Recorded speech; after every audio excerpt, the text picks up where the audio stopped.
네, 법무부 사면심사위가 8.15 광복절 특별사면 명단에 조국 전 대표 부부의 이름을 올린 데 대해서 정치권이 촉각을 곤두세우고 있습니다. 12일에 국무회의 의결을 거쳐 확정되는 만큼 이 대통령의 결단만 남은 상황입니다. 정치 한수 유인태 전 국회 사무총장, 김성태 전 국민의힘 원내대표와 함께 전국 현안 짚어보겠습니다. 안녕하십니까? 네, 안녕하세요. 자, 이번 광복절 특사 후보군에 조국 전 대표 부부를 비롯해서 최강욱 전 의원, 조희연 전 서울시 교육감, 그리고 야당이 요청한 인물들도 이제 들어간 것으로 이렇게 알려졌고, 이제 이재명 대통령의 결단만 남은 상태로 이렇게 보입니다. 그래서 이재명 대통령이 마지막으로 지금 고민하고 있는 부분은 무엇일 것 같고, 조국 전 대표가 이제 정치권에 다시 이제 복귀하게 될 경우에 정치권에 미칠 영향이랄까 이런 부분은 어떻게 예상하시는지 전 좀 들어볼까요? 예. 먼저 네. 말씀하시죠. 아무래도 이제 이번 사면의 가장 중심 인물은 누가 뭐라 그래도 조국 전 대표죠. 그렇습니다. 예. 조국 전 대표는 지금 사실상 행기는 뭐 3분의 1 정도밖에 살지 않았기 때문에 네.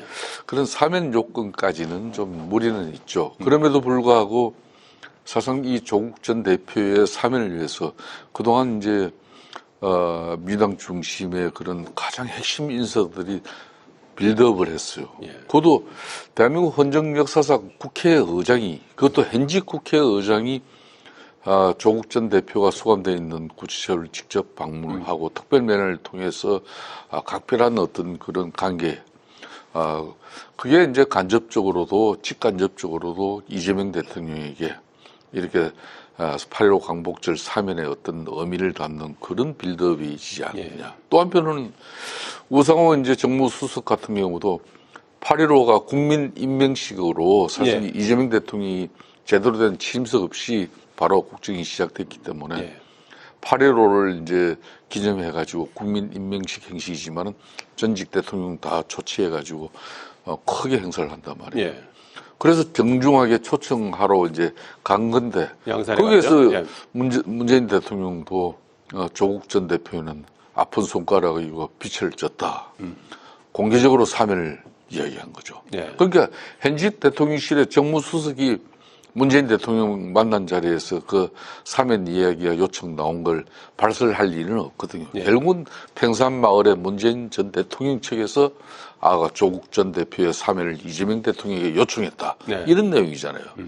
뭐 그렇기 때문에 저는 개인적으로 이재명 대통령 입장에서는 상당히 정치적 부담을 가지고 사면을 하더라도 하는 겁니다. 예. 저는 그런 측면에서 안 할 구실도 어찌 보면은 제1야당인 국민의힘에서 구실을 만들어줬어요. 그 국민의힘 사면자 명단을 갖다가 대통령 비서실장에게 전달하는 메시지가 그게 공개됐죠. 그 메시지가 그냥 공개가 돼버렸잖아요. 그래서 이 사면도 저렇게 거래를 하는구나. 국민들의 대단히 안 좋은 인식도 있는데 저는 그럼에도 불구하고 사면은 이루어질 수밖에 없다고 보고 있습니다. 예. 이재명 대통령도 이제 어쩔 수 없는 상황으로 가고 있다 이런 근데 이제 원래 쪽으로 말씀해 그 주시면 사면할 때는 저도 청와대 있을 때 예. 그 양쪽에 다 취합을 해요. 뭐 꼭 그걸 그 거래라기보다 이 균형을 맞춰야 되니까 여야에. 근데 저거 할 때는 되게 원내 대표보다는 이제 사무총장이 창구입니다. 그렇습니다. 이제 당에서 그런 걸 하는 거는 이제 맞습니다. 사면 명단은. 그러니까 근데 여기도 그걸 어떻게 돼서 그런지 몰라도 비서실장 저기 되게 제가 정무수석 할 때 하여튼 사면이 있었기 때문에 그렇고 조금 우리 김성태 의원 말씀 중에 제가 알고 있는 거하고 사실관계가 조금 다른 거는 예. 어떤 거죠? 문재인 대통령이 그 우상호 수석한테 그런 얘기를 했다는 게 그 흘러나온 거에 대해서 문 대통령 측에서는 좀 불쾌하게 생각을 합니다. 그래요? 그게 내가 예. 알고 있는 걸로는 그러니까 그게 그 용산에서 하여튼 대통령실에서 이제 왜냐가 하면 그 전 대통령이 있고 특정인 하나만 그것도 뭐 마음에 빚이 있다는 사람 하나만 부탁하는 게 알려지는 게 별로 아름답지 않잖아요. 그런데 이제 흘러나온 나온 거에 대해서 조금 뭐 불쾌하게 여기는 측면이 있는 것 그런 같은데. 얘기가 있었던 것은 사실이고요. 뭐 있었던 건 사실인데. 그러니까 저는 아마 이재명 대통령이 원래 고심을 꽤 했고, 여론조사도 거의 뭐 비슷하게 반반 나오잖아요. 찬성 반대가 조국 예. 전 대표 사면에 대해서. 그 안에서도 비슷하게 예. 찬반이 반반이었던 모양이에요. 그러니까 지금 취임한 지 이제 2달 남짓인데, 그 2달 만에 이렇게 하는 것보다는 그 연말쯤에, 어차피 또 연말에 뭐 사면이 되게 있는 거니까, 그러면은 아까 말한 뭐 3분의 1밖에 안 됐다는 게 그래도 그 절반은 좀 넘고 형기에 여러 가지 모양으로 봐서 좀 낫을 텐데, 어떻게 일이 이렇게 굴러오다 보니까 그런 거 흘러나오고 또 하필 또 강원식 비서실장하고 뭐 문자 보낸 게 들통이 나고 뭐 이렇게 돼서 이제는 이제 불가피한 게 아니냐, 이제 뭐 이래 놓고 안 한다고 하기에는 그렇잖아요. 이제는 이제 불가피하다. 그러니까 그때는 근데 총장님께서 저는 그러니까 반대를 하셨던 아니 건가요? 반대보다도 취임하자마자 2달 만에 아까 말한 뭐 그렇게 뭐 조국 대표가 양심수는 아니잖아요. 어쨌든 뭐 이렇게 거룩한 일 하다가 잡혀 들어간 건 아니죠. 좀 가혹하긴 했지만은. 근데 그거 하는 거보다, 그러니까 한 연말쯤에 하는 게 모양이 더 좋지 않았을까. 뭐, 그렇게 생각을 했죠. 저는. 그러나 지금은 이제 불가피한. 이제는 뭐 이렇게 흘러온 것 같아요. 자, 특검이 어제 윤석열 전 대통령 부부를 정조준했습니다. 그래서 그저에 김건희 여사, 김건희 씨가 조사를 받고 이제 하루 만에 이제 어제 뇌물, 뭐 주가 조작 이런 등등 혐의로 구속영장을 청구를 했습니다. 그렇게 돼서 영장이 만약에 발부될 경우에는 전직 대통령 부부가 모두 구속되는 헌정사상 초유의 사례가 될 거고요. 윤 전 대통령은 어제 두 번째 체포 집행을 시도했지만 본인이 완강하게 거부해갖고 이제 불발된 그런 상황인데 어제 상황 어떻게 보셨습니까? 아마 지금 현재 특검에서 김건희 여사 단 한 차례 소환 조사 이후에 지금 이제 구속영장을 처벌했잖아요. 그만큼 이제 여러 가지 이제 16가지 이제 특검 범죄 사실 중에서도 특히 이제 명태균 공천 의혹 관련한 부분이나 도시모터스 주가 조작 이런 부분은 그동안 충분해서 중앙지검과 창원지검에서 충분하게 조사가 이루어진 거죠. 다만 앞에 검찰에서는 이걸 갖다 제대로 법적인 판단 처리를 안 했을 뿐이에요. 그런 측면에서 좀 일부 내용을 더 확인하고 보완해가지고 이건 구속영장에 완전한 특검이 자신감을 가졌기 때문에 일단은 신병을 확보해놓고 이제 지금 현재 삼부 토건 주가 조작이라든지 또 맹태균 게이트에 샤넬 빼기고 뭐 반 클리프 뭐 이런 목걸이고 이런 걸 이제 계속 이제 앞으로 해내겠다는 거 아니겠습니까? 저는 그런 과거에 뭐 그러니까 장영철 저기도 하고 또 누굽니까 이철이 장영자 부부 그 구속 수감 이후에 그래도 이제 검찰 법원에서도 이렇게 부부지간에는 한꺼번에 다 이제 구속 수감까지는 안 됐는데 지금 국민 정서상으로는 김건희 여사 때문에 사실상 오늘날 12.3 비상계엄의 이런 엄청난 국가적 혼란 또 윤석열 전 대통령 입장에서는 대통령 권력도 날려버리고 또 저희 보수 진영에서도 보수가 개멸되기 일보 직전에 이 위기상까지 만든 사람이에요. 그렇기 때문에 지금 와서 국민적 동정심이나 어떤 자신이 뭐 특검 수사는 일정 부분 협조하면서 내용은 아니다. 그렇게 해가지고 실질적으로 구속 사유를 없애려고 나름 노력을 했어요. 상당히 영악한 이제 대응을 한 거죠. 윤석열 전 대통령 대비하면은. 뭐 도주 뭐 그리고 증거 인멸 우려 없다. 그럼 특검 수사 잘 받는다. 그런데 뭐 굳이 구속까지 해야 되냐. 법원에서 그거 고민하게끔 한 거거든요. 그렇지만 이제 법원의 판단은 뭐 특검 입장이 워낙 뭐 저는 확실하게 준비를 했다고 보고 있어요. 그래서 이제 대통령 부부 내가 구속되는 초유의 상황이 이제 머지않아 올 것 같다 그런 상황이 될 것 같습니다. 유인태 사무총장 어떻게 보시나요? 뭐 아무것도 아닌 사람이 받고 있는 혐의치고는 너무 엄청난 혐의를 받고 있잖아요.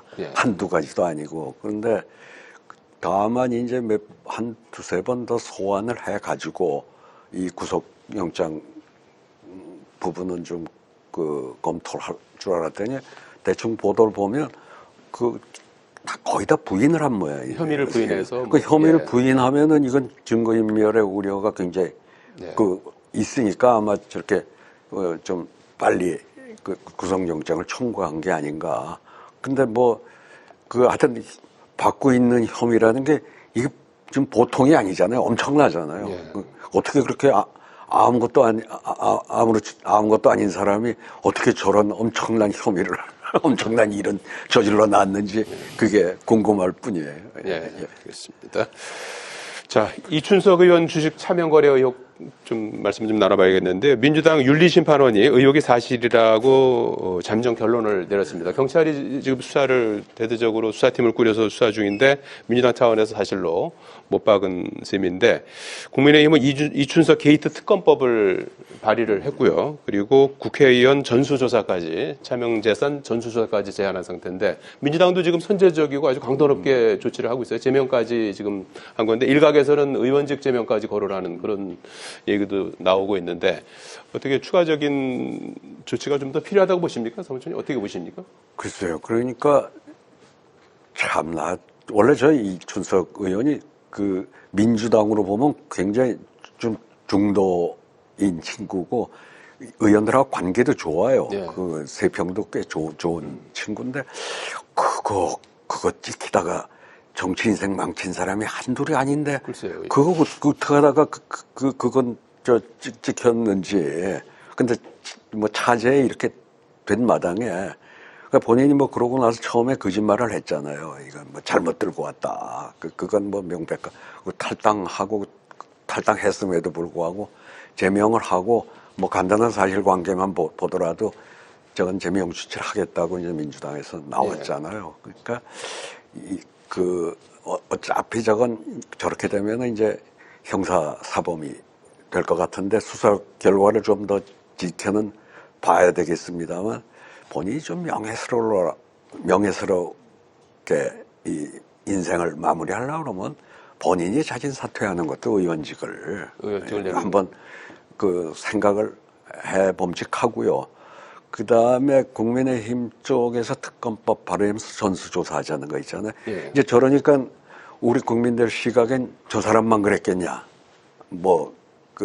국회의원들을 되게 고급 정보에 다 접할 수 있는 사람들이니까 저는 그거를 오히려 여야 합의해서 예. 전수조사하는 거 있잖아요. 그거는 좀 했으면 어떨까 싶어요. 그렇습니다. 예. 그리고 국민들 바랄 거예요. 예? 저도 예. 개인적으로 역시 유인태 총장님의 그런 오랜 참 설계론과 지혜로운 그 말씀이 지금 정치권이 예. 지금 국민들한테 엄청난 해모와 또 이제 깊이 신뢰를 엄청나게 저버리는 그런 사건이거든요. 이런 게 한편으로는 친정집 이재명 대통령의 친정집 민주당 내에서 국정 초반부에 대통령 자기 6.3 대선 지지율보다 훨씬 높은 지지율 정권 초반부에 유지하면서 뭔가 이제 상당히 국정 운영의 드라이브를 제대로 걸 수 있는 그 중요한 시기에 그러니까 당 내적으로는 지금 민주당 거의 단독으로 상법 개정이다, 세제 개편이다, 예. 노란봉투법이다. 이걸 일사천리로 지금 법사위원장으로서 네. 밀어붙인 사람 아니겠습니까? 그런 사람이 수준 높은 도덕성도 상당히 국민들 입장에서도 그것도 부족할 텐데 되려 그 당사자가 자신의 보좌관 명의의 그런 차명 거래를 가지고 주식 거래를 하고 있었다. 그것도 앞에 말씀처럼 이걸 갖다 대한민국의 어느 국회의원이 자신의 보좌관 쉽게 말하면 주식 거래를 갖다 그 국민의 헬세를 받아가면서 공무 중에 그런 일을 할 수 있단 말입니까? 예. 이건 새빨간 거짓말이죠. 그만큼 하급하고 다급한 입장은 이해는 갑니다만은 이미 이런 사실들은 주식 차명 거래는 이 금융실명법 분명히 위반이죠. 네. 또 이제 공직자 윤리법상으로도 문제죠. 이미 작년 4월달 이제 선거 치를 당시에 공직자 후보 재산 신고 내역에도 주식 거래 내용 한 주도 없어요. 그렇다면 이거는 상당한 처벌이 이루어질 수밖에 없는 그런 요건입니다. 그렇다면은 정말 저는 이재명 대통령 정부는 뭔가 다른 측면에서 또 거대 입법 권력 아니겠습니까? 예. 민주당에서 이분 한 사람에 대한 정치적 본인이 자진해서 정치적 결심을 하는 것도 중요하고 만일 그렇지 않다면은 예간에 이 주식거래 전수조사 그리고 뭐 제명 조치까지도 이렇게 해서 국회가 달라진 모습을 보여줘야죠. 네, 국민적 의구심을 풀려면 추가적인 조치가 필요하다. 이게 두 분께서 이볼마 말씀해 주셨고요.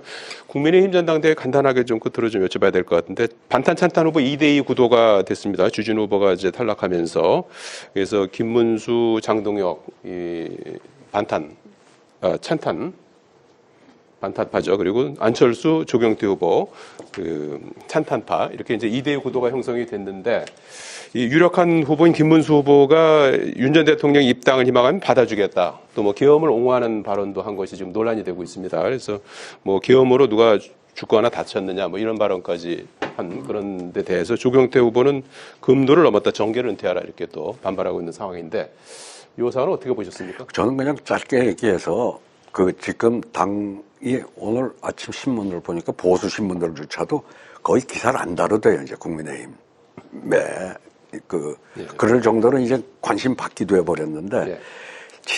그래 건강 보수가 있어야 또 이쪽도 같이 건강해지는 거니까 네. 지난번에 그 한동훈 대표가 나왔을 때 대통령이 미는데도 불구하고 그 대통령한테 미움을 받던 한동훈 대표가 62점 몇 프로를 얻어 대표가 된 적이 있고 예.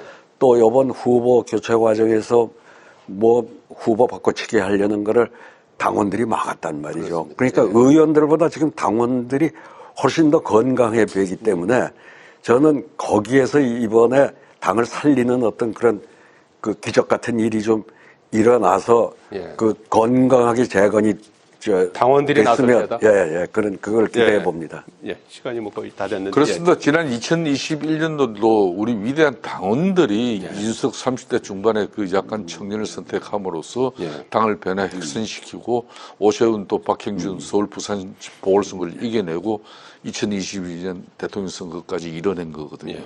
지금 절체절명의 위기입니다. 한가롭게 윤석열 의견을 내치면서 알겠습니다. 다시 윤석열 복귀를 희망하는 저 정치 세력들의 저 중심에 선 또 기득권 세력들의 영향력 이게 전당대회 이 모양새를 유지한다면 안 된다고 저는 생각합니다. 야당은 야당답게 올바르게 서야 되는 것이지 지금 알겠습니다. 그 틀을 벗어나지 못하는 국민의힘은 정말 암담하고 참담한 당원들의 선택에 달렸다. 2주 앞으로 다가온 전당대회에 주목되는 부분입니다. 지금까지 유인태 전 국회 사무총장, 김성태 전 국민의힘 원내대표와 함께했습니다. 저는 다음 주 월요일에 뵙겠습니다. 고맙습니다. 예.